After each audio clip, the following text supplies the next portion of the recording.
아멘. 우리 함께 말씀 보도록 하겠습니다. 사무엘상 2장 30절입니다. 사무엘상 2장 30절 말씀.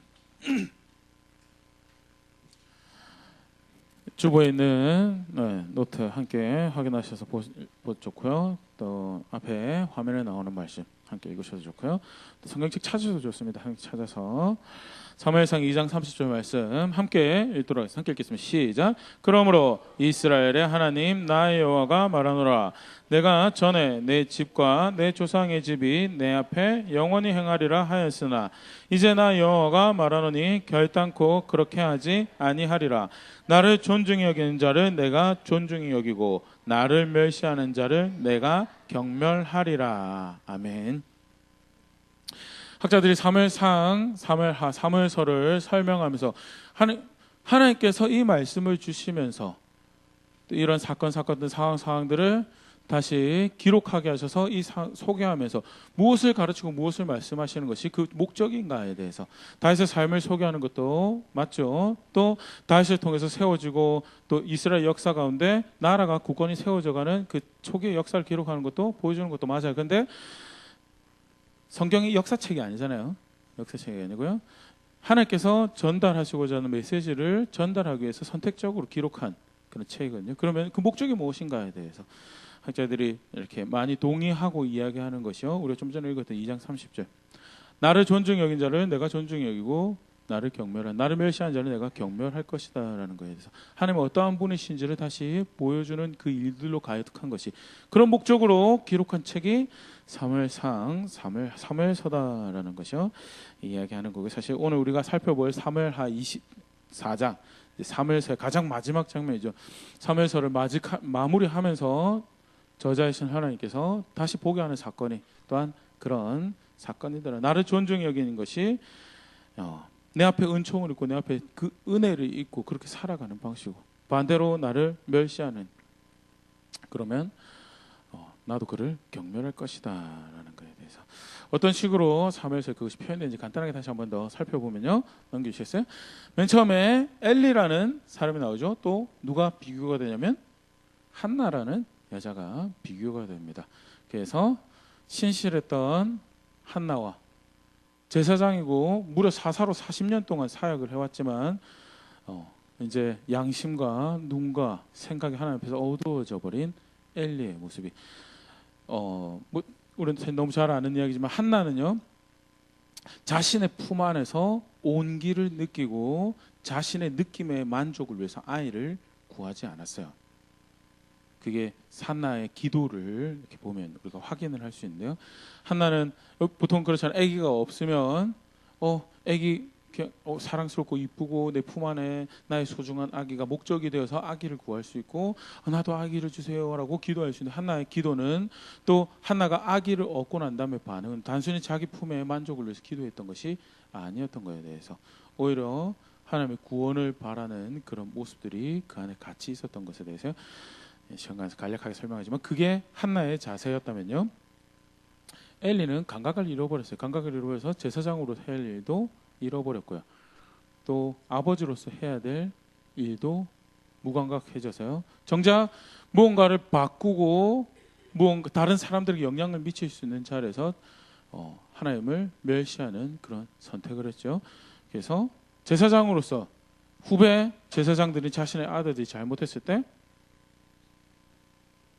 책임을 물어야죠. 그렇게 하면 하나님이 영광 받을 줄 아느냐라고 그렇게 하면 하나님이 그 예배 받으실 줄 아느냐라고 책임을 물었어야 되는데 그 책임 묻지 않아요. 그걸 실패를 해요.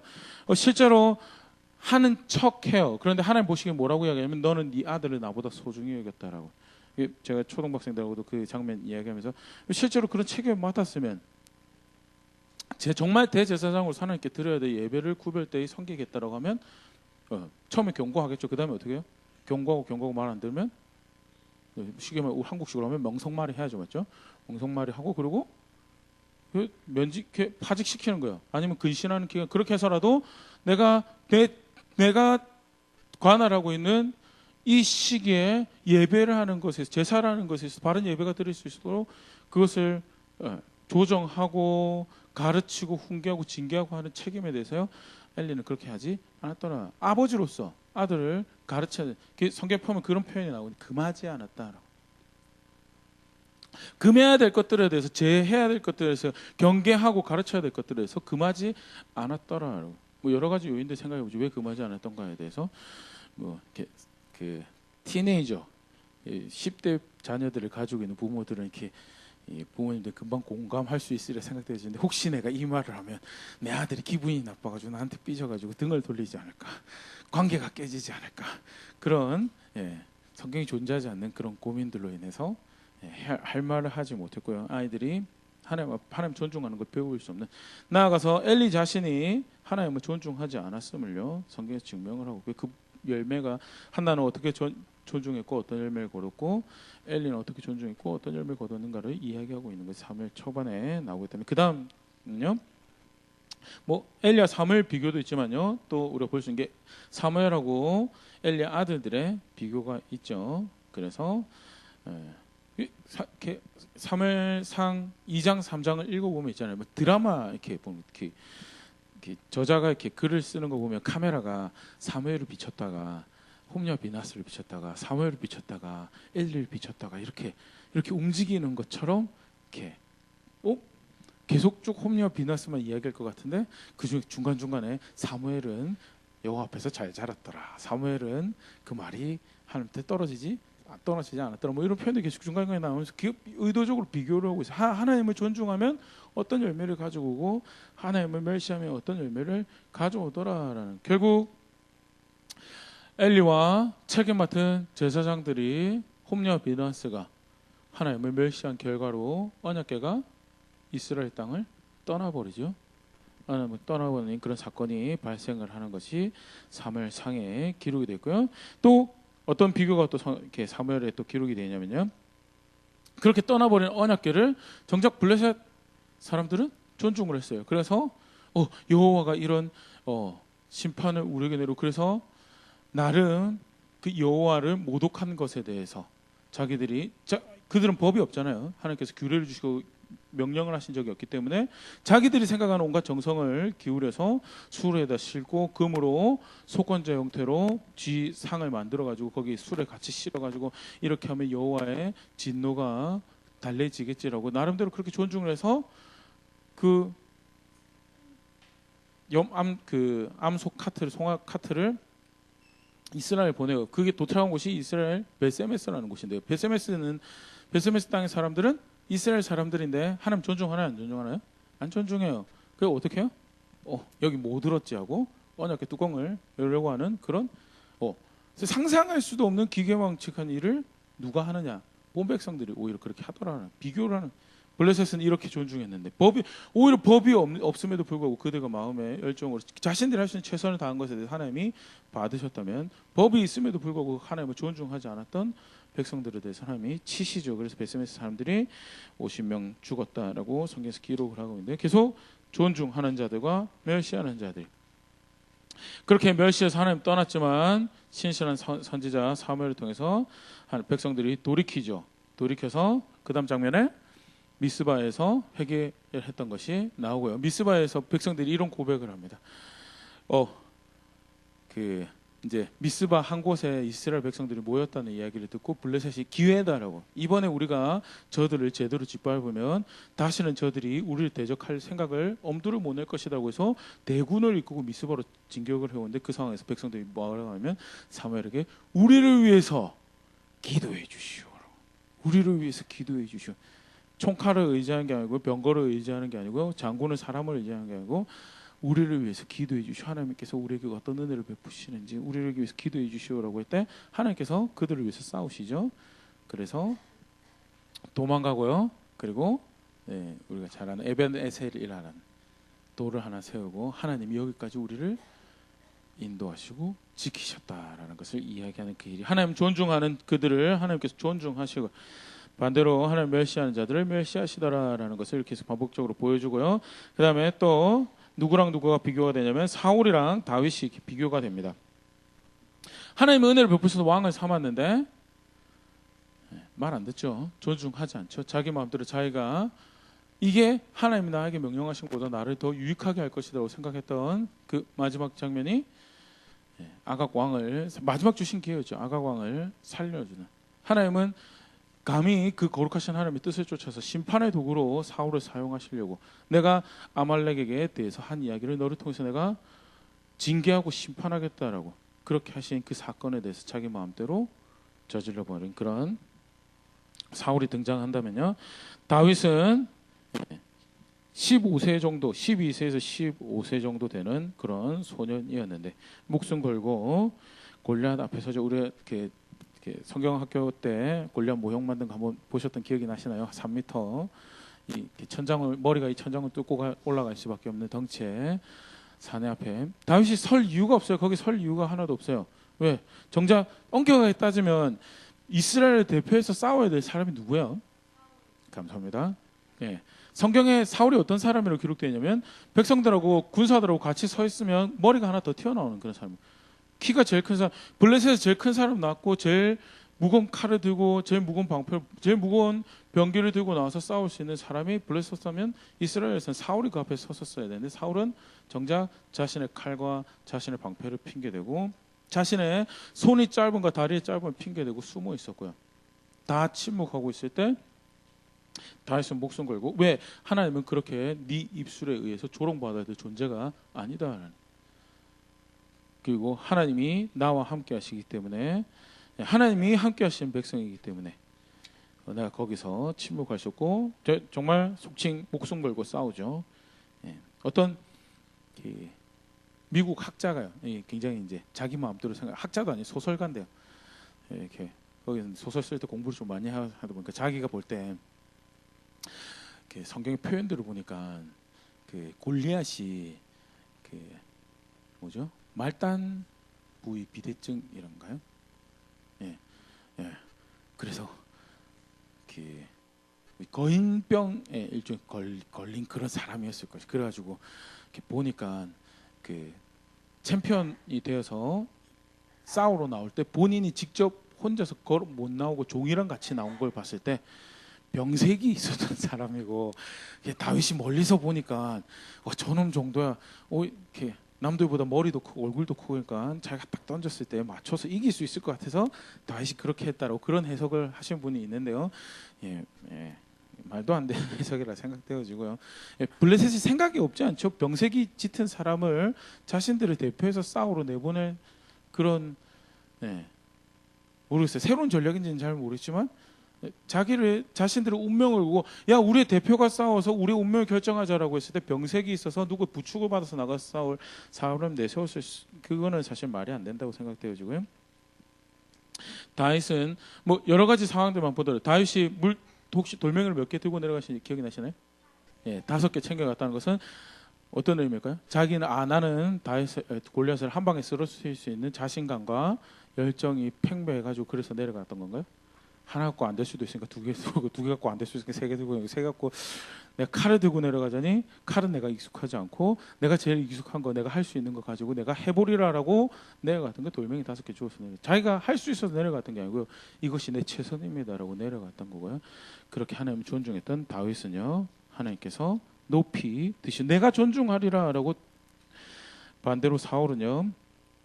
하나님이 왕으로 세우셨지만요. 하나님을 존중하지 않아서 다윗이 만만이고 왕이 천천입니다라는 수치를 당하면서 동시에 버림받았음에 대해서 확인하는 그런 역사를 계속해서 사울은 하나님 존중하지 않죠. 분명히 자기가 눈이 있어서 굉장히 분별이 잘했던 사람입니다. 하나님이 다윗을 선택했구나를 확실히 봤거든요. 그런데 그걸 내놓기 싫어요. 그래서 어떻게 해요? 다윗을 죽이려고 쫓아요. 그것은 하나님을 존중하지 않고 반대로 다윗은요. 왕이 나의 목숨을 노리지만 나는 하나님을 존중합니다라고. 제가 사실 이제 다윗 사무엘상 하반부에 나오는 구절 중에서 제일 기가 막힌 제 개인적으로 제일 기가 막힌 고백이다라고 생각하는 데가요. 사무엘상 26장 10절 11절 말씀입니다. 같이 한번 읽어보겠습니다. 시작. 다윗이 또 이르되 여호와께서 살아계심을 두고 맹세하노니 여호와께서 그를 치시리니 혹은 죽을 날이 이르거나 또는 전장에 나가서 망하리라. 무슨 말이죠? 사울이 잘하고 있다는 겁니까? 잘못하고 있다는 겁니까? 잘못하고 있어서 하나님도 그를 치실 것이다라는 거에 대해서 분명히 알고 있어요. 그러면 속칭 저렇게 되면 간사한 우리는, 간사한 저는 내가 사울을 쳐도 되는 권리가, 왜? 저가 하나님을 대적했기 때문에 내가 그를 대적해도 될 것 같은 권리가 있는 것처럼 생각을 할 수가 있거든요. 그런 사울이 분명히 알았어요. 다윗이 분명히 사울이 잘못한 거 알고 있었고 하나님도 그를 대적할 거다라고 알고 있었으면, 그럼에도 불구하고 그 다음 절 한번 보시겠어요?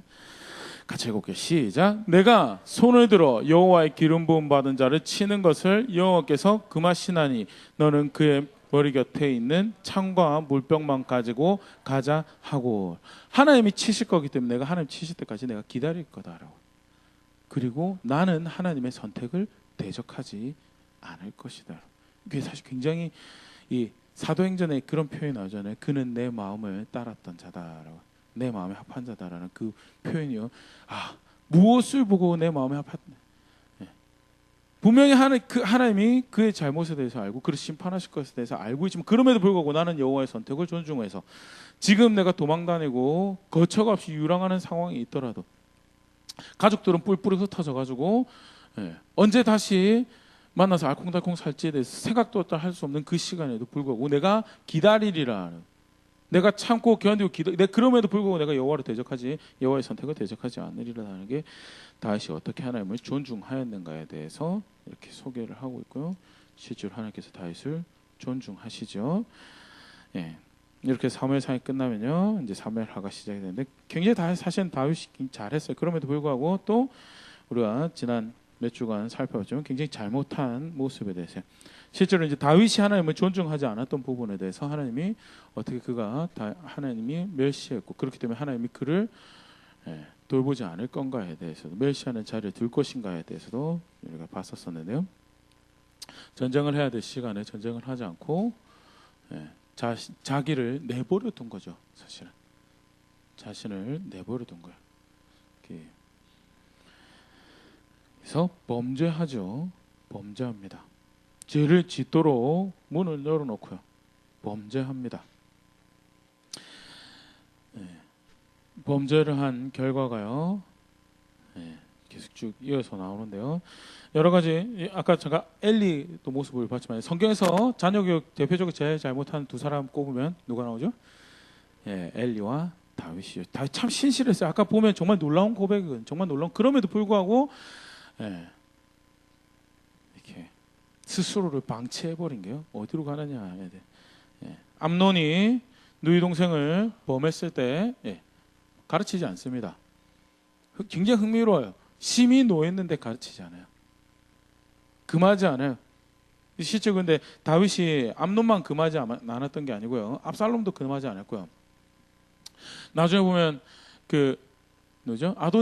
아도니아도 성경이 뭐라고 표현하면 내 아버지가 한 번도 나를 금한 적이 없다고, 제지한 적이 없다라고 그렇게 얘기해요. 아도니아가 잘해서요? 아니요. 다윗이 그만큼 이렇게 잘 모르겠어요. 이렇게 좀 이제 심리학자, 나중에 혹시 여기 심리학 공부할 시간에 전공하시는 분 있으면 다윗의 여러 행적을 쫓아서 심리 같은 것도 이렇게 고민해 보면, 성경에서는 이렇게 그런 부분에 대해서 직접적으로 언급을 안 하고 있는 부분이, 그런데 이렇게 자녀들하고 그런 식으로 이렇게 직면해서 이야기해야 될 것을 이야기하는 것을 두려워했던 건 아닐까라는 추측이 들 만큼 안 가르쳐요. 절대 두려워하시면 우리 다 손해봅니다. 해야 할 말 하고 가르칠 거에 대해 가르치는데요. 암논 아무 말 안 하고요, 압살롬 아무 말 안 하고, 결국 사실 그래서 축복의 통로가 돼야 돼요. 하나님께서 백성들을 축복하기 위해서 사용하시기 위해서 선택한 왕이라는 존재가 오히려 나라가 두동강 나는, 그래서 서로가 서로를 대적하고 싸우게 되는 원인이 되는 그런 상황에 이르게요.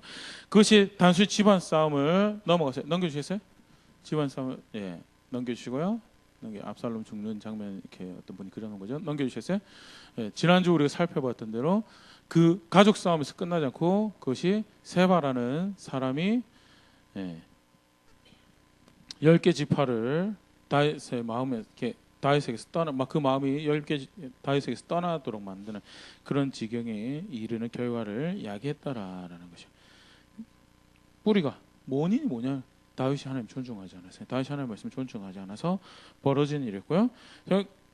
잠깐 표현되는 모습이지만요, 세발 반역에 이르렀을 때 다윗이 10명의 후궁에 대해서 어떤 식으로 대해였던가가 사실 실제로 다윗이 이제 하나님이 모세율법에 동의해서 하나님 이스라엘 자리로 돌아오기 위해서 선택했던 우리가 회개라고 쉽게 표현을 하죠. 자신의 삶을 조정하고 했던 부분에 대해서 하나님께서 그에게 긍휼을 베푸시는 장면으로 이 사건들이 마무리가 되어지고요. 그다음에 그 이후에 다윗의 주옥 같은 고백들이 사무엘하 22장 23장에 이렇게 나옵니다. 얼마나 은혜로우신 분이시면 하나님 내 삶에 얼마나 신실하신 분이셨던가에 대해서 기록이 나오면서 사실은 어떻게 보면 사무엘서가 그렇게 마무리돼도 참 아름답겠다라고 생각을 했는데 하나님은 다른 의도로 가지고 24장을 기록하시면서 다윗이 또 실패한 다른 모습을 소개하시고 계시는데 단순히 실패만 하지 않고요. 또 동시에 다윗이 얼마나 이렇게 놀라운 모습을 이렇게 보여주고 실제로 하나님 존중한다는 것이 어떤 식으로 이렇게 살아가는 모습이 다시 한번 생각해 보실 때 24장에 가르치시는데요. 우리 잘 아는 인구조사 사건입니다. 다윗의 인구조사 사건인데요. 성경이 이렇게 시작하고 있어요. 같이 한번 읽어볼게요. 시작. 여호와께서 다시 이스라엘 향하여 진노하사 그들을 치시려고 다윗을 격동시키사 가서 이스라엘과 유다의 인구를 조사하라 하신지라. 이것만 딱 보면 문제가 발생한 원인이 누구에게 있어요? 하나님이 뭐야 이건데 이제 이 전체 24절 끝까지 다 읽으면 왜 저자가 이런 식으로 표현했던가에 대해서 생각해 볼 수 있는 대목이 이렇게 나오거든요. 흥미롭게도 똑같은 사건을 기록하면서 역대상 21장 1절에는 그 원인이 사단에게 있었다라는 것을 기록합니다. 같이 한번 읽어보겠습니다. 시작. 사단이 일어나 이스라엘을 대적하고 다윗을 충동하여 이스라엘을 계수하게 하니라. 사실 이 단어가 참 재밌죠. 그 히브리어로 사단이라고 되어 있어요. 사탄이라고 되어 있거든요. 근데 진짜 사탄이라는 게 이게 이제 계속해서 관련해서 제가 공부 좀 더 하고 얘기 드려야 될 부분이 있는데 사탄이라는 게 정확하게 사탄의 이름을 지칭하는 것으로 보기는 좀 힘들어요. 원래 의미가 뜻이 뭐냐면 대적하는 자라는 뜻이거든요. 그래서 우리가 속칭 뭐죠? 에덴 동산에서 꼬셨던 뱀의 사탄이라고 그렇게 부르긴 해요. 실제로 사탄이라는 용어를 사용하고 있는데 그게 진짜 고유한 이름인지에 대해서는 학자들이 여전히 그래서 사실은 여기서도 사탄이라는 번역보다는 학자들이 이야기할 때 대적하는 자 또는 대적이라고 번역하는 것이 오히려 의미는 더 충분히 전달되는 모습이 아니겠는가 그렇게 이야기를 하는데요. 일단 사탄도 이해를 할 수 있는 부분입니다. 사무엘하 24장에서 하나님이 격동시켰다고 왜 역대에서 똑같은 사건을 기록하면서 사탄이 일어나서 이스라엘을 대적했다라고 그렇게 이야기하는가에 대해서요. 우리가 이렇게 간단한 거지만요, 꼭 이렇게 짚고 또 이해하고 넘어가야 될 부분이요. 이렇게 주보에 있는데요. 기독교 세계관은 절대 이원론적인 세계관이 아니다라는 거예요. 이원론이라는 것은 근원이 두 개가 있다는 거죠. 근원이 두 개 어떻게 두 개로 보통 이야기를 하죠? 선과 악을 이야기를 할 때 하나님과 사단이 있어서 두 개의 근원이 충돌해가지고 문제를 야기하고 갈등을 야기하고 전쟁 가운데 살아간 것처럼 이야기를 하죠. 근데 성경은 어떻게 이야기하죠? 감히 사단이 하나님하고 막 붙어 싸울 수 있는 존재로 나오지 않죠. 사탄은 이미 정죄당했고요. 이미 그 마지막 데스티니 결정이 된 잘 아시겠지만 지옥은 누구를 위해서 존재하는 곳이에요? 네, 지옥은 사탄을 위해서 이미 그가 가서 처벌을 받고 그가 영원히 형벌을 받기 위해서 존재한 곳이 지옥이에요. 그런데 하나님께서 인간에게 또 사물에게 허락하신 선택이라는 또는 의지라는 자유도 안에서 사울이 지속적으로 최후의 날이 선고가 되어 형벌받기 직전에 최후의 날이 오기 전에 계속해서 하나님을 대적하려는 하나님이 만들어 놓으신 세상을 흐트러 놓고 회방하려는 그런 일들을 벌이는 것이 사실 성경에서 표현되는 영적 전쟁이죠. 그게 하나님하고 막 붙어 싸워서 막 하나님이 예, 그런 세계관을 이야기하지 않고요. 그것을 또 한편 또 잘 볼 수 있는 게 욥기서 1장 12절입니다. 같이 한번 보겠습니다. 시작. 여호와께서 사단에게 이르시되 내가 그의 소유물을 다 내 손에 맡기노라. 다만 그의 몸에는 내 손을 대지 말지니라. 사단이 곧 여호와 앞에서 물러가니라. 하나님께서 허락하신 범위 안에서 사단이 활동하고 있는 것이에요. 그 섭리와 그 주권을 뛰어넘어 사실은 사단이 활동할 수 없는 모습이세요. 욥의 소유에 대해서 욥의 삶에 대해서는 손을 대는데 욥의 생명에 대해서는 손을 대지 말라라는 그 기준이 있죠. 그리고 사단도 그 기준 앞에서는 어떻게 할 수가 없는 것이 사단의 정체인. 오늘 본문도 간단하지만 사실은 하나님께서 격동하신 일이지만요. 그 안에 그것을 미혹하고 그래서 실제로 그것이 위협이 되도록 느껴지게 한 것이 사단에 대적하는 자의 모습이었던 것을 그렇게 정리해서 볼 수 있으면 좋을 것 같고요. 관련해서 한 두 가지 정도만 더 생각을 해보면요. 실제로 사단을 통해서 사단이 미혹하고 성경에 이렇게 두 가지 시험이 나오거든요. 두 가지 시험이 나요. 그래서 보통은 이제 한 개는 망하도록 하는 시험이 나오고요.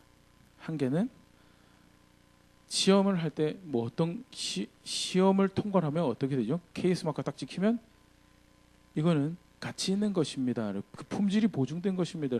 금을 시험을 한다라고 쳤을 때 시험을 통과하면 어떤 금이 되는 거죠? 네, 순금 또는 정금 또는 브랜드에 얼마나 가치 있는 금이 되는 거예요. 그래서 가치를 증명하기 위해서 또는 다른 표현으로 영광스러운 자리에 참여하기 위해서 가지는 시험이 있는데요. 실제로 하나님이 사단의 미혹 가운데 그런 일들을 하시는 것에 대해서 여기서 속칭 그러니까 본문을 이해할 때 하나님이 원인을 제공하셨고 다윗이 거기에 넘어가가지고 다윗이 망했다라는 것보다는요. 하나님은 하나님의 일을 하시기 위해서 그런 기회를 제공하셨어요. 하지만 대적하는 통해서 미혹할 때 다윗이 그 욕심을 통해서 넘어가 버렸다라는 식으로 보는 것이 성경 안에서 가치관에 충실하게 보는 부분이고요. 관련해서 대표적으로 볼 수 있는 사건이 사실 예수님께서 시험받았던 사건이죠. 마귀는 예수님을 왜 시험했어요? 마귀는 예수님을 시험했어요? 네, 실패하도록 만들기 위해서, 넘겨뜨리기 위해서 첫째 아담처럼 우리 속칭 비교하는 첫째 아담처럼 실패하도록 만들기 위해서 예수님을 시험을 했는데요. 예수님은 그 기회를 어떤 기회로 삼으셨죠?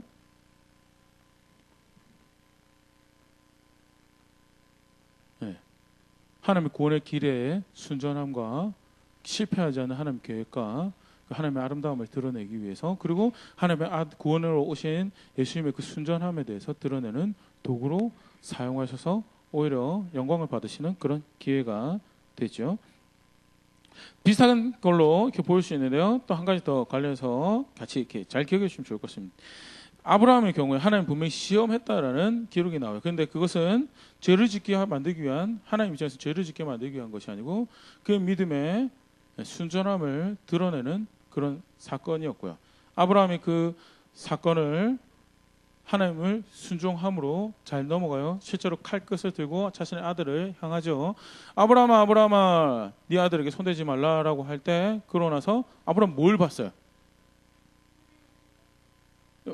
그것도 있지만 하나님께서 제공하신 아들의 목숨을 대신할 예배의 도구를 그 양을 염소를 발견하게 되죠. 보통 학자들이 이야기할 때 예수님 대속을 통한 구원의 예고편을 단편을 그 특권을 제사제도 존재하기 전에 그 특권을 본 것이 아브라함이 그 시험을 통해서 이렇게 보게 된 결과였고요. 하나님의 영광을 보고 하나님의 아름다움을 보며 동시에 자신의 믿음의 순전함과 이것이 하나님을 신뢰하는 거 이것이 믿음이다라는 것을 고백하는 현장이 그러하더라. 그래서 야고보서 1장 13절 14절에는 이렇게 가르치고 있는데요. 같이 한번 읽어보겠습니다. 시작. 사람이 시험을 받을 때 내가 하나님께 시험을 받는다 하지 말지니 하나님은 악에게 시험을 받지도 아니하시고 친히 아무도 시험하지 아니하시느니라.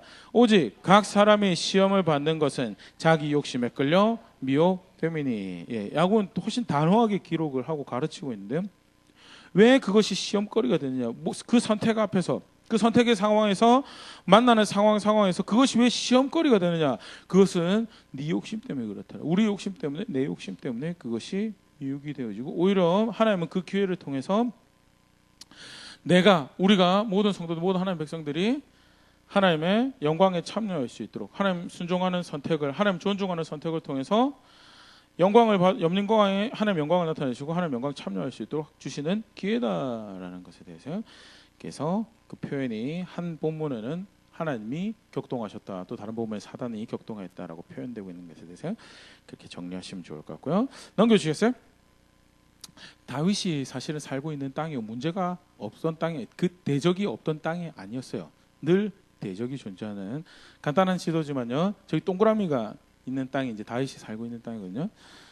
오른쪽 이제 화면의 오른쪽이 속칭 이야기하는 문명의 발생지라는 이집트고요. 옛날부터 대국이 세워지던 곳이고요.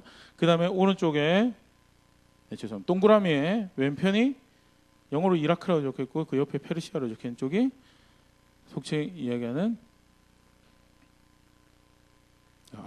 보실 때는 오른쪽일까요? 죄송합니다. 오른쪽 거기가 바벨론 제국이, 아시리아 제국이, 또 메소포타미아 문명이 이제 일어나서 역사의 세계사에서 계속 제국들이 일어나는 그런 지역이었죠. 위쪽으로는 그리스, 다음에 로마가 이렇게 나오는 그런 지역이었거든요. 그러니까 사방에 늘 속칭 이제, 그래서 한국 신학 하시는 분들은 우리나라랑 비교를 많이 해요. 중국이랑 러시아랑 일본이랑 사이에서 늘 갈등과 고민이 이렇게 균형을 잘 잡고 살아야 해서 우리의 모습과 우리의 처지와 참 비슷했던, 다윗이 대적이 없었던 적이 없어요. 다윗 대적 늘 블레셋도, 팔레스타인 안은 작게는 블레셋부터 시작해서 이집트와 여러 적들이 있었는데요. 하필 이 시기에 다윗이요, 그 대적들을 볼 때 마음이 동해요. 마음이 동해서 자기 손을 의지하려고요. 내가 말을 얼마나 가지고 있고 내가 병사로 이끌 수 있는 사람들이 얼마나 되는지 알아보라라고요.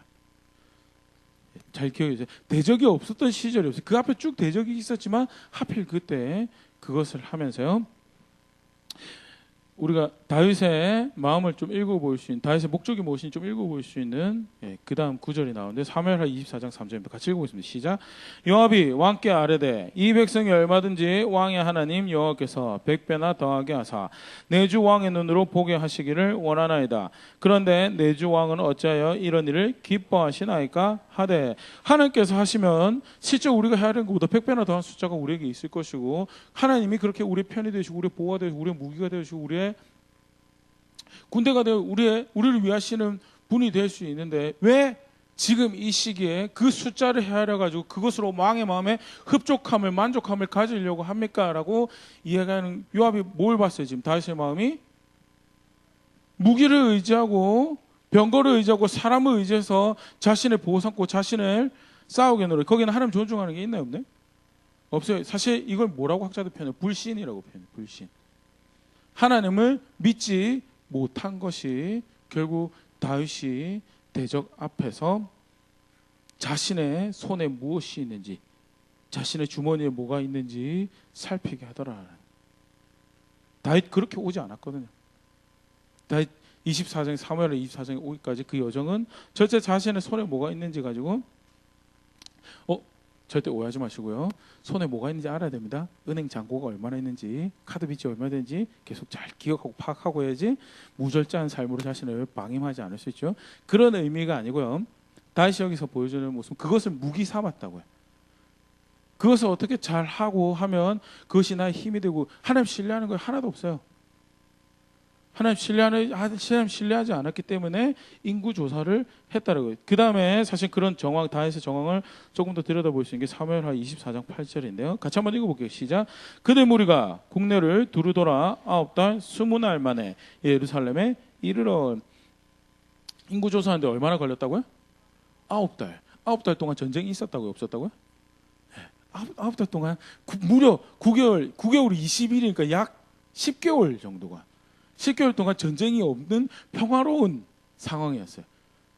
괜히 혼자서 정세를 보고 정황을 보고 또는 하나님께 격동하셨다고 그러죠. 그때 그것을 볼 그 상황에 다윗의 마음이 동하여져서 내 손에 뭐가 있지? 나를 지켜줄 것들이 뭐가 있지? 내가 의지할 만한 것들이 뭐지? 내가 의지할 만한 내 칼을 맞게 내 방패를 맞게 만한 군대가 얼마나 되며 나를 위한 사람들이 얼마나 되는지 사람 믿고 말 믿고 병거 믿고자 했던 선택이 뭐였냐? 그게 인구조사였고요. 그것을 의지하려고 한 것이 결국 사실은 어디서 시작을 했냐? 불신의 시작을 한 거였다. 하나님 신뢰하지 못해서요. 자기 길 만들어가는 거예요. 하나님 신뢰하지 못해서 내 칼이 얼마나 되는지, 내 병거가 얼마나, 내가 돈을 얼마나 가지고 있는지, 나를 위한 사람들이 얼마나 있는지를 돌아보게 되는 다른 정말 동전의 양면과 같은 한번 이렇게 말씀 가지고 생각해 보실 수 있으면 좋을 것 같습니다. 저도 이렇게 설교 준비하면서 다시 이렇게 고민해 보는 모습이었는데요. 내가 말을 안 듣는다. 내가 하나님 말씀 존중할 생각이 없고 귀를 별로 그건 사실은 이제 뭘 이야기하냐면 내가 하나님 신뢰하고 있지 않다라는 것을 이야기하는 거예요. 조금 더 다르게 이야기해 볼까요? 자녀들이 부모님들이 이것이 너에게 필요한 것이고 이것이 너에게 도움이 될 것 같다라고 이야기하는데 말을 안 들어요. 뭐 하는 거죠? 아버지 말을 믿는 건가요? 안 믿는 건가요? 안 믿는 거죠. 이것이 너에게 도움이 될 것 같다라고 이것이 너의 진로에 유익이 될 것 같다는데 하나도 안 들어요. 어머니 말 믿는 건가요? 안 믿는 건가요? 안 믿는 거. 신뢰. 엄마가 하는 말이 좋은 말인 건 알겠어. 그런데 내 삶을 걸 만큼 신뢰할 만한 것은 아니야라고 이야기하는 거예요. 하나님 말씀에 대해서 듣지 않는 교만도요. 사실은 분명히 사무엘하 24장에서 이야기하고 있는 것은요. 불신의 열매가 교만이다는 말을 듣지 않는 하나님 법대로 살아가지 않는 것은 철저하게 하나님 신뢰하지 않는 것에서 기인한다라는. 그래서 하나님 말씀 듣지 않으면서 예수님 말씀 존중하지 않으면서 내가 예수님 믿습니다라고 이야기하는 것은 성경이 존재하지 않는 믿음이다라는 거예요. 그게 사실 신약에서 그렇게 가르치죠. 계속해서 같이 말씀 보면요. 사무엘하 24장 그렇게 다윗의 불신과 다윗의 교만에 대해서 소개를 하고 있다면요. 다윗이 이렇게 깨닫는 장면이 그 다음에 나옵니다. 사무엘하 24장 10절인데요. 같이 한번 읽어볼게요. 시작. 다윗이 백성을 조사한 후에 그의 마음에 자책하고 다윗이 여호와께 아뢰되 내가 이 일을 행함으로 큰 죄를 범하였나이다. 여호와여 이제 간구하옵나니 종의 죄를 사하여 주옵소서. 내가 심히 미련하게 행하였나이다 하니라. 내가 어리석었습니다. 내가 큰 죄를 범하였습니다라고 조사를 하고 그 보고를 받고 난 다음에 다시 보여주는 방, 내가 뭐 하는 짓이지? 내가 정말 잘못했구나. 내가 정말 미련했습니다라고. 근데 있잖아요. 오타입니다. 죄송합니다. 인구조사 자체가 죄가 아니고 죄가 아니다. 죄가 아니랍니다. 출애굽기 30장 12절 말씀 우리 같이 한번 볼게요. 넘겨주세요. 같이 한번 읽어볼게요. 시작. 네가 이스라엘 자손의 수요를 조사할 때 조사받은 각 사람은 그들을 계수할 때 자기의 생명의 속전을 여호와께 드릴지니 이는 그것을 계수할 때 그들 중에 질병이 없게 하려 함이니라. 일종의 인두세 또는 주민세 같은 것을 하나님께서 하면서 인구조사를 할 것에 대해서 그리고 그들의 해야 되는 대로 이제 얼마만큼 하나님께 드리면서 세금을 낼 것에 대해서 이야기할 때 분명히 인구조사 자체가 불법이었던 것. 민수기만 하더라도 하나님 명령조사 인구조사를 2번이나 실행하는 게 나오거든요. 그렇게 쳤을 때 다윗이 내가 인구조사한 것이 내가 잘못했구나라는 것을 깨닫는 게 쉬울까요? 어려울까요? 생각보다 쉽지가 않았어요. 굉장히 어려운 일. 왜냐하면 인구조사 자체가 명시된 죄가 아니었어요. 근데 내 마음의 자세가 하나님 앞에 잘못되었구나. 내가 이것을 한 근본적인 목적 자체가 하나님을 신뢰하는 게 없었던 어리석고 미련한 선택이었구나라는 굉장히 사실 스스로 속이기 쉬운 영역이거든요. 명시된 범죄가 아니에요. 나가서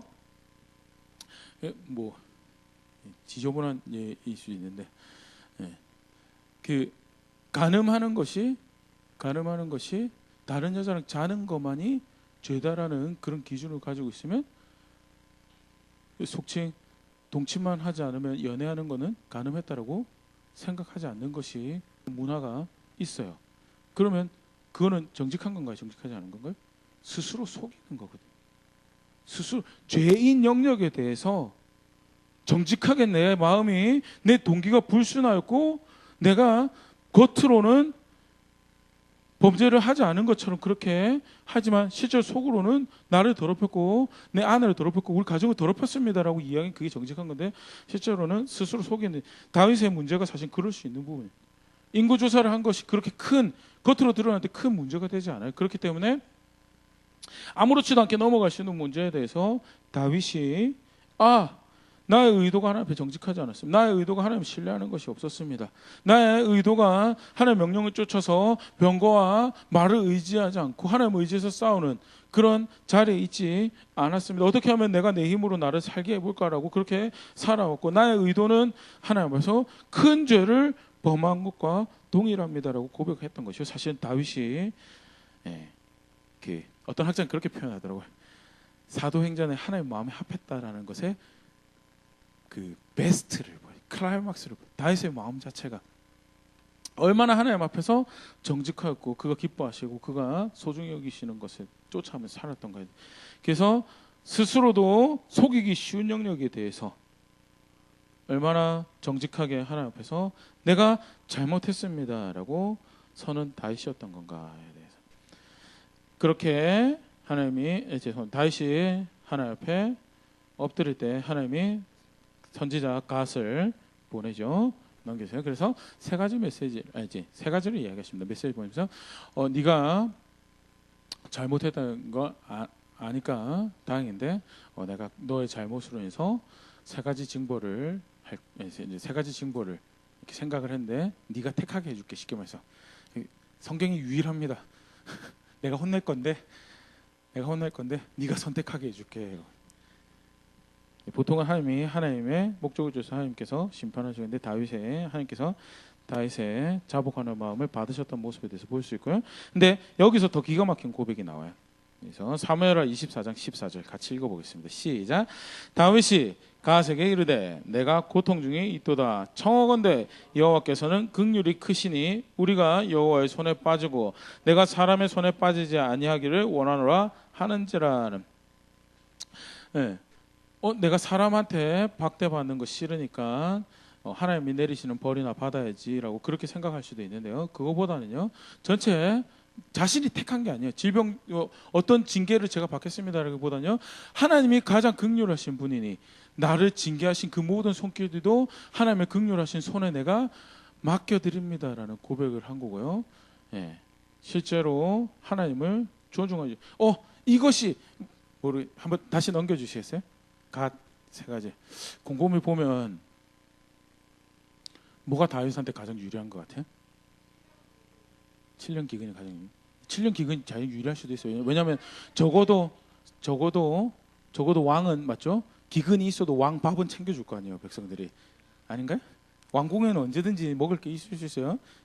또 3개월 전쟁도 전쟁 막 백성들 죽고 병사 죽어도 왕은 쉽게 죽나요, 안 죽나요? 왕 제일 깊숙한 곳에서 맞죠? 백성들 그 호위하는 사람들 중간에서 자기 이익을 쫓아서 선택하면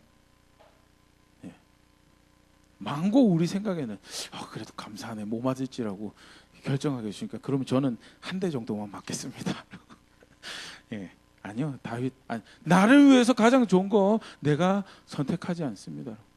왜냐하면 하나님이 나를 위해서 가장 좋은 것을 가장 선한 것을 알고 계시 그의 긍휼하신 손을 내가 의지하기 원합니다. 사람의 손을 내가 따라서 하지 않겠습니다. 그런 의미로 보는 것이 본문에 충실한 다윗의 모습을 읽을 수 있는 것을 학자들이 이야기를 하고요. 실제로 그렇게 하고 하나님이 전염병은 간단한 재밌는 해석을 하나 소개를 하면 랍비 전통에는 그렇게 보는 의견들도 있대요. 아까 좀 전에 제가 이야기 드렸던 게 이제 사실 랍비 전통이거든요. 7년 기근을 하면 자기가 벌 받는 게 아니잖아요. 공평하지 않잖아요. 3개월 전쟁을 해도 자기가 벌 받는 게 아닐 수 있거든요. 그나마 전염병은 모든 백성들과 공평하게 내가 하나님 앞에 설 수 있는 모습이었다라는 것이 그게 다윗이 가졌던 마음이 아닐까 그렇게 추측하는 랍비 전통도 있는데요. 그거보다는 하나님 손에 맡겨드린다라는 것이 본문에 조금 더 충실할 것 같고요. 그래서 하나님께서 선택하신 것이 전염병이었죠. 전염병이 온 나라에서 일어서 7만 명이 죽어요. 7만 명이. 내 손을 나를 위한 사람이 얼마나 있을까라고 계수한 사람 중에서 그것이 너의 힘이 될 수 없음에 대해서 하나님께서 7만 명이나 거기서 목숨을 걷어가시면서 이렇게 징계하시고요. 사무엘하 24장 17절 다윗의 모습인데요. 같이 한번 읽어보겠습니다. 시작. 다윗이 백성 치는 천사를 보고 곧 여호와께 아뢰어 이르되 나는 범죄하였고 악을 행하였거니와 이 양모리는 무엇을 행하였나이까. 청하건대 주의 손으로 나와 내 아버지의 집을 치소서 하니라.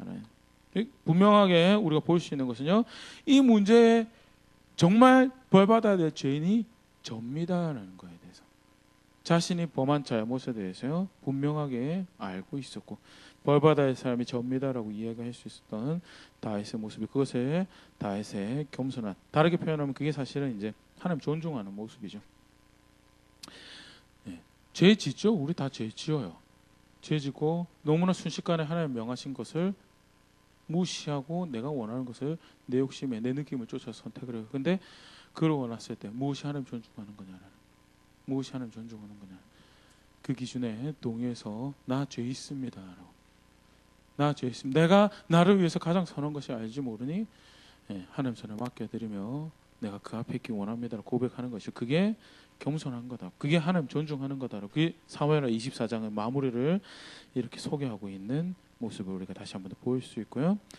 백성들이 죽어가는 그 앞에서 이 벌을 받을 사람이 정작 나인데, 여러분, 자신이 신실하지 않음으로 해서 축복의 통로가 되어야 될 왕이, 백성의 보호와 하나님께서 백성에 베푸시는 보호와 구원이 되어야 될 왕이 내 자리를 지키지 않아서 내가 잘못된 결정을 만들어서 벌받고 저주받는 백성들 앞에서 저 잘못이 내 잘못인데라고 고백하는 다윗의 모습을 볼 수 있다는 것이요, 이 사장에 소개하고 있는 거고요. 그렇게 다윗이 하나님을 존중한 자리에 있을 때 하나님이 다윗에게 은혜를 베푸시죠. 그래서 넘겨주시겠어요? 한 가지 더 이렇게 다윗의 겸손한 것과 관련해서 보면요, 그때 하나님이 이제 그렇게 할 때 다윗이 우리 속칭 오르난의 타작마당이라고 이름을 알고 있죠. 또는 사무엘 하에는 넘겨주시겠어요? 아라우나라는 이름으로 기록된 사실 동일한 이제 명칭을 지칭하는 것으로 학자들이 보는데요. 아라우나의 마당을 사라가 아니고 아라우나의 마당에 가서 단을 쌓아 여호와께 번제와 화목제를 드리라라고 그런 이야기를 해요. 그때 다윗이 내가 네 마당에서 오르난 또는 아라우나에 가서 내가 네 마당에서 하나님께 제단을 쌓기 원한다라고 할 때 이 아라우나가 왕이시여, 왕이 기쁘신 뜻대로 하시고 하나님께 더더군다나 제단을 쌓는다고 하시니 하나님께 기쁨이 되는 그 방법대로 이 땅을 사용하십시오라고 무상으로 제공하려고 했어요. 그러면 욕심 많은 뭐라고 그러죠? 그래 고맙다, 내가 네 마음을 기꺼이 받을게 이러면서 아닌가요? 저만 그런가요? 공짜 좋아요, 맞죠? 내 거 어쩌면 최대한 내가 내 걸 대가를 지불하지 않고 뭔가를 이룩하고 내가 그 이익을 누리는 걸 좋아해요. 그런데 다윗이 선택한 고백이요, 이게 사실은 이제 실제로 그가 얼마나 하나님 존중하기를 원했던가를 볼 수 있는데요. 같이 한번 읽어보겠습니다. 24장 24절 시작. 왕이 아라우나에게 이르되 그렇지 아니하다, 내가 값을 주고 내게서 살이라, 값 없이는 내 하나님 여호와께 번제를 드리지 아니하리라 하고 다윗이 은 50세겔로 타작마당과 소를 사고, 뭐라고 이야기하냐면 내가 값 없이는 하나님께 번제하지 않겠다라고요. 사실 번제라는 게 의미가요, 헌신이거든요. 내가 다시 하나님께 내 모든 것을 드립니다라는, 관련해서 뭐 이렇게 조금 옆으로 셀 수 있지만요, 이렇게 같이 기억하시면 좋을 게, 다윗이 이때 드리는 제사가 속죄제가 없었다라는 거에 대해서, 분명히 죄를 지었어요. 죄를 지었음에도 불구하고 율법에 규정되어 있는 죄를 지은 것은 아니었어요. 그것만 죄가 아니다라는 거죠. 그런 부분도 볼 수 있고요. 실제 규정된 죄가 아니었기 때문에 아까 잠깐 이야기 드린 것처럼 스스로 속이기에도 너무 쉬운 영역이었어요.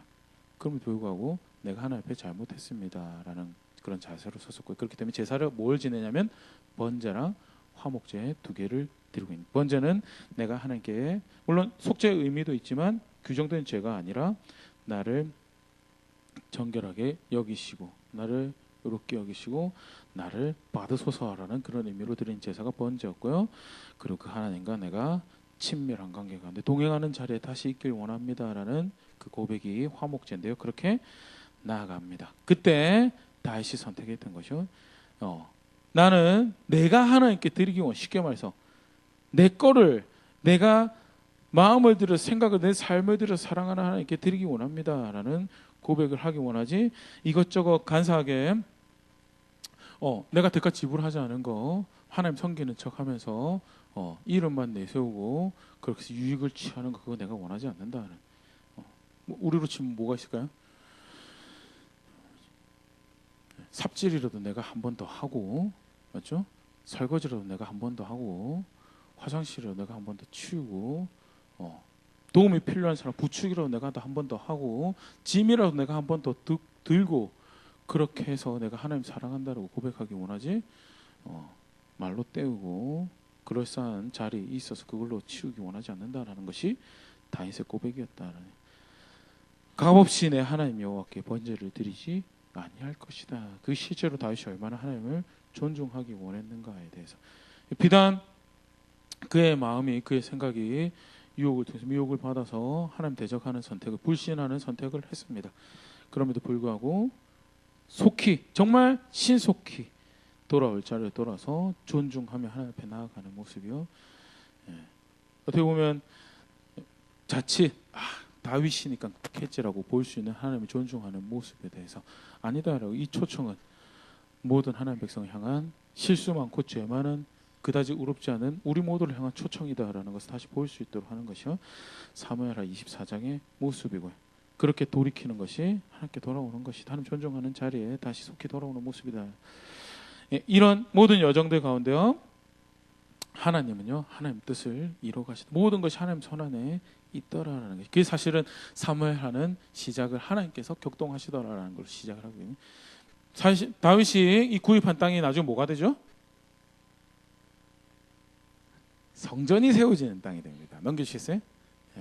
다윗은 그 모든 실수와 그 뒤틀리고 오물 같은 그런 아파하고 슬퍼한 7만 명이나 죽어가는 그 시간 이해했을지 모르지만요.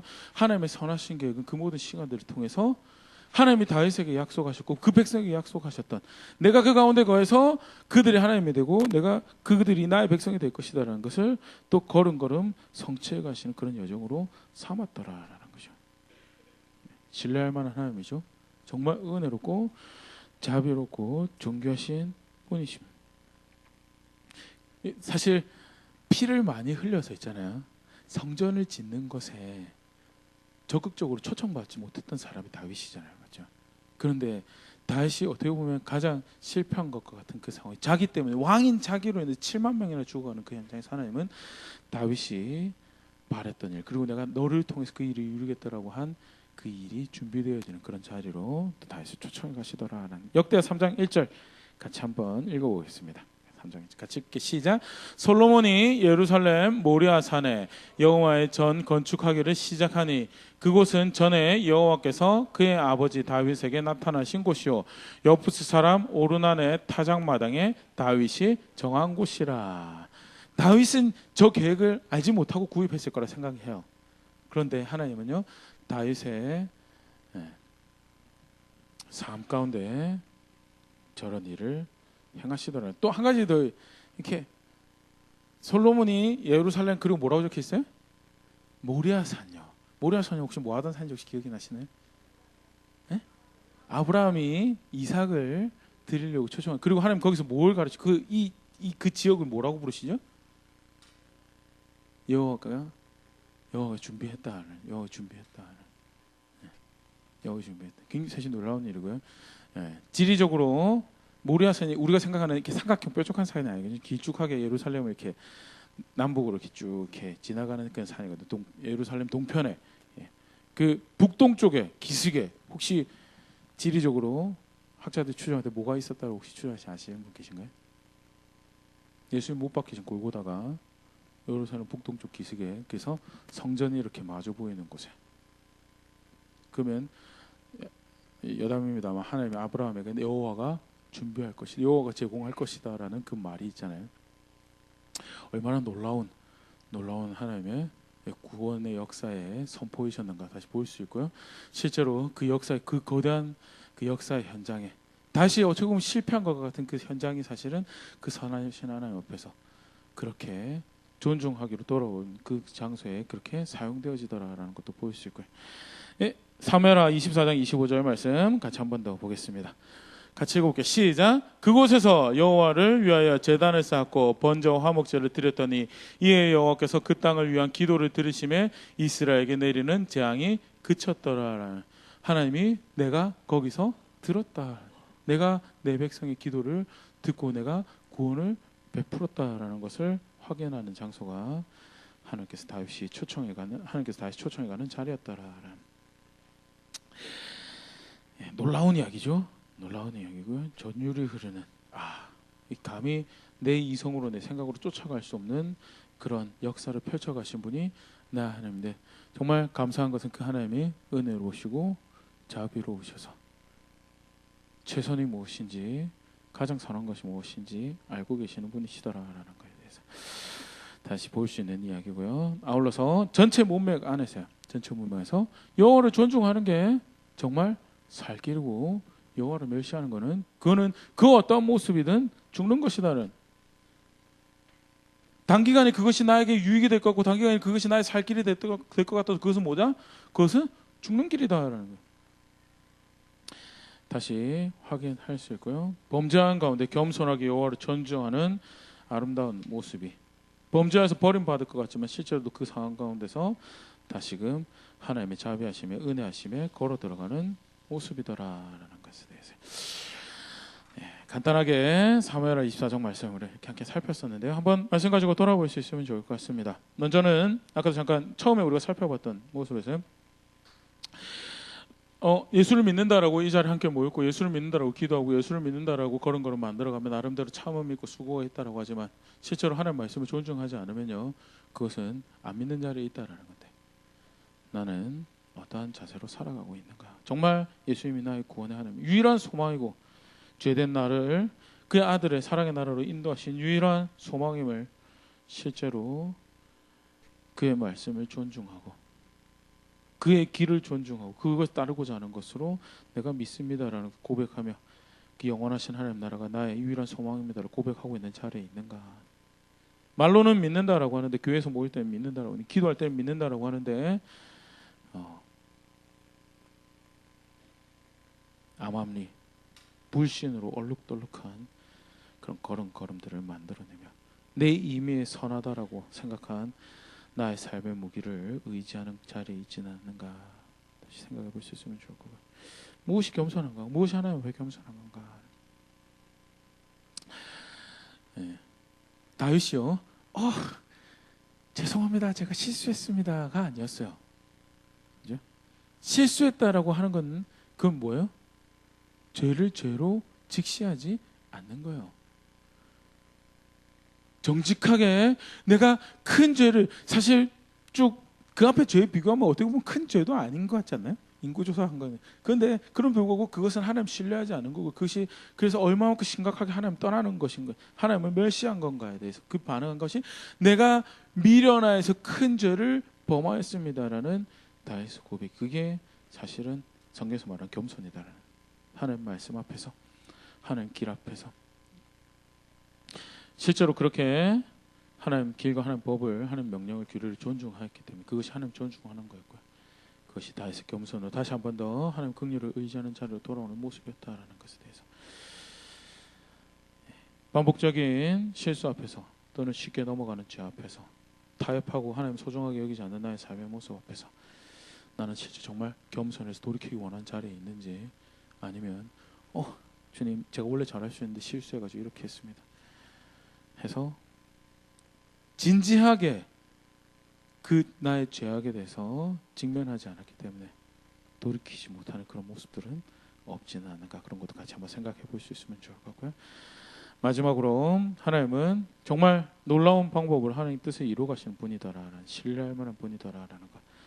오늘 사실 앞에서 기억하며 하나님 앞에 은혜 구할 수 있으면 좋을 것 같습니다. 우리 조금 늦었지만요. 그래도 찬양 하나 하고요. 말씀 가지고 함께 기도하도록 하겠습니다.